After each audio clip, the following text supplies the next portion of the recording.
US Defense Secretary Pete Hegseth recently denounced CNN for being insufficiently supportive of Trump's war on Iran. Hegseth said he couldn't wait for the Ellisons to take over the channel. Yep, as yet another Trump-friendly billionaire takes over more of the media that you and I consume, protesters are fighting back to highlight the issue, which means it's time yet again for another edition of Protest Art. And as you know, it is one of my favorite topics. So let's get artsy and protesty right after you hit subscribe to Really American Media right here on YouTube. And please go find us on Substack as well.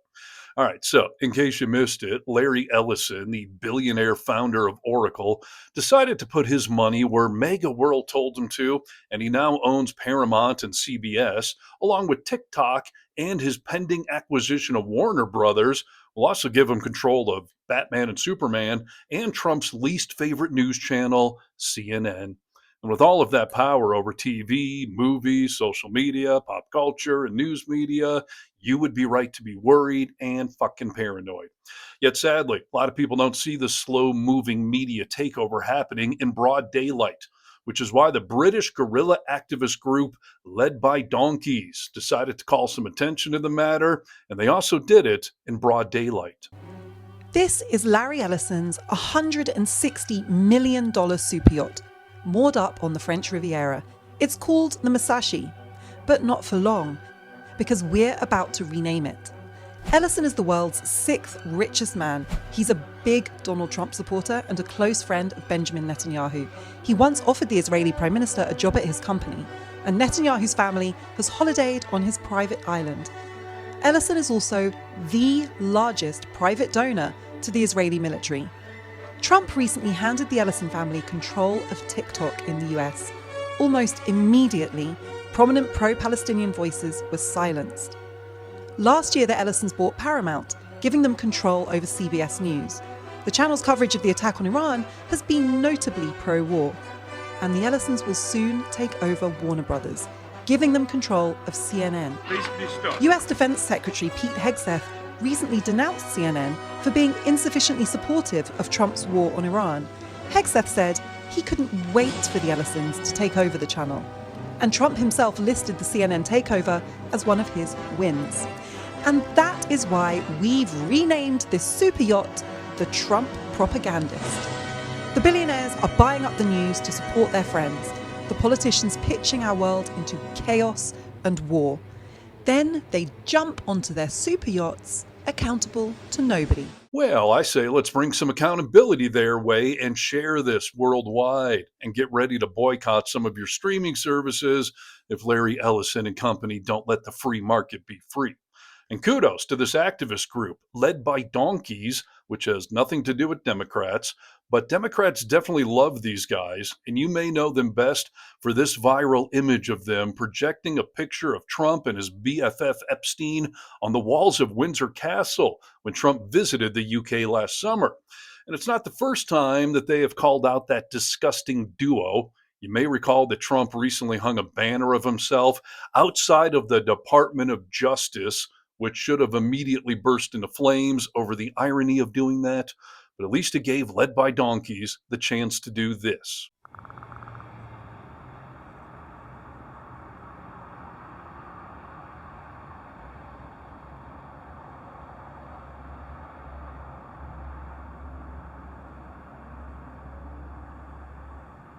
Yeah, and on the Epstein topic, they also went after Elon Musk in a very moving way. You'll get that pun in a moment.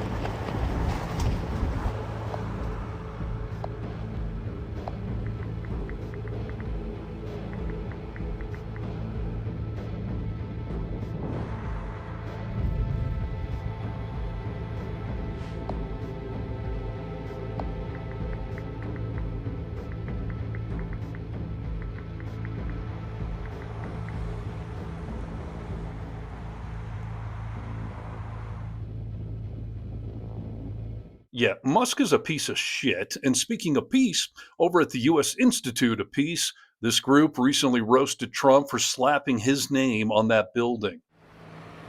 The U.S. Institute of Peace now has a new name, the Donald J. Trump Institute of Peace. Everyone says that I should get the Nobel Peace Prize for each one of these achievements. Nigeria, Venezuela, Iraq, Somalia, Yemen, Syria, and Iran. No president in the modern era has ordered more military strikes against as many different countries as Trump. And I said, why didn't we just capture the ship? We could have used it. Why did we sink them? He said, it's more fun to sink them. I said, that's not stupid. They like sinking them better.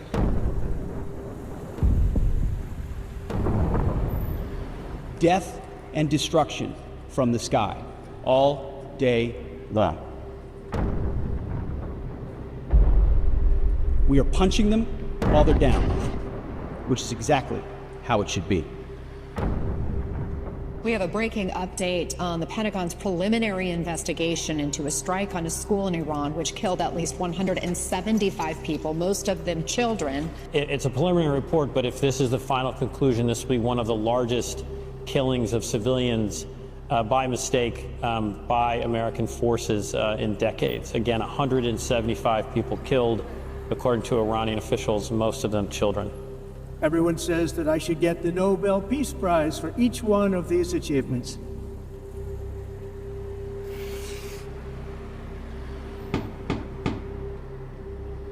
Yeah, I would say the Institute of War does seem more accurate.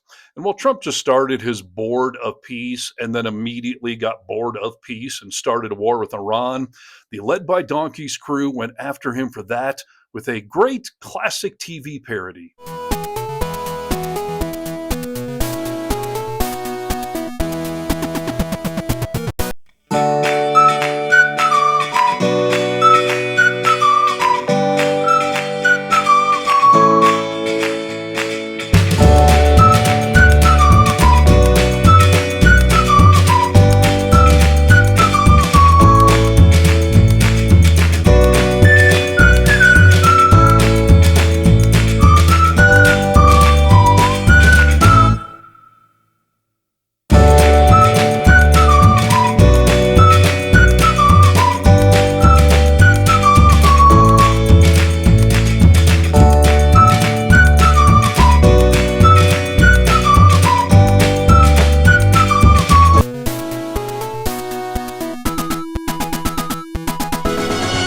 This board is completely formed. We can do pretty much whatever we want to do. Yeah, do you remember when we all wanted to know who shot JR? Well, spoiler alert, it was Kristen, but it was Trump that shot democracy in the face, and along with it, he threw diplomacy right under the bus, too.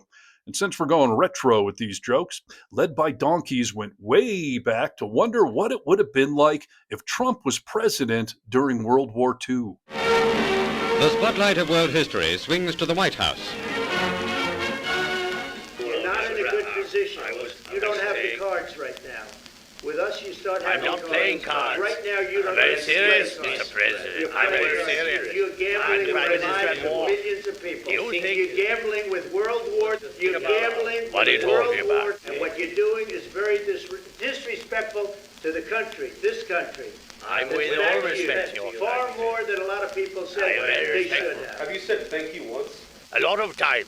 No, even today. You said thank you. Even today. Offer some words of appreciation for the United States of America and the president who's trying to save your country. Please, you think that if you will speak very loudly about the war, you can just... He's not speaking loudly. Your country Can I- is in big can trouble. I- can I answer? No, Can you've I got a lot answer? of talking. Your country is in big trouble. I know. You're not I winning. know. You're not winning this. I... You have a damn good chance we of are coming out staying- okay because of Mr. us. President, we are staying in our country, staying strong.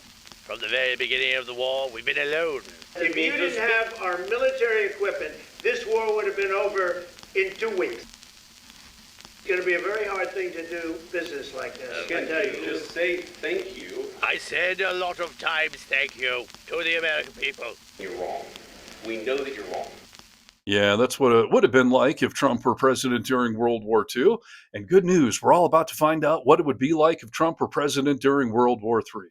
Oh, wait, that's bad news. But somebody's going to have to track down Melania and let her know how that little story ends, because as always, she is nowhere to be found. Much like the audience for her recent movie, and led by donkeys, was quick to make fun of those empty seats as well.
Yeah, that whole movie was one big bribe, and it takes us back to what happened to Larry Ellison's boat because, much like Bezos, he's an oligarch looking to suck up to the Trump regime by using his money to spread propaganda, and the only way to stop it is to call it out. So let's do that. Share this video worldwide and rip these rich assholes a new one in the comments section below. In other words, get vocal. From the Vocal Minority with Nick and Steve podcast. And by the way, please go find us wherever you get your podcasts and hit subscribe.